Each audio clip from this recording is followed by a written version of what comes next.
You are a worker, right? You just happen to do your work remotely.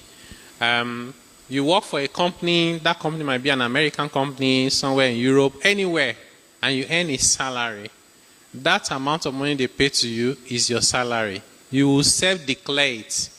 Because if your employer were to be in Nigeria, they will deduct and pay on your behalf. Because your employer is not in Nigeria, they don't care about the Nigerian tax system. So the obligation falls on you to self-declare.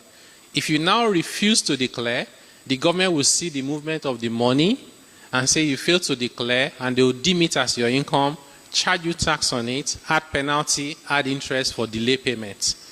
So that's something. The same thing applies to influencers. Okay, you are influencing online, that's okay. You earn income, you pay tax as well. The next question is importers. Do they have any reliefs? We didn't look at importers as a separate line of business. Okay, so if you're importing, there's something you're doing. It's either you are into trade, manufacturing, or whatever it is. So depending on the business you are importing to do, you will see some reliefs for that sector. And the last one is, someone is concerned about paying federal and paying state taxes. How would they be able to differentiate? So the new law states clearly what taxes are payable and who they are payable to. So there's a part of the law that we call jurisdiction. It says, National Revenue Service shall collect these taxes. State shall collect these taxes. Local government shall collect these taxes. You don't need to even worry about all of them. You just need to say, who are you? If you're an individual, just worry about personal income tax. If you are doing small business, we remove your taxes. The only one we are trying to deal with now is the local government one. If you're a big business, maybe you should have an accountant that will advise you. So at the end of the day, whatever number of taxes you are paying now is reduced significantly to a few.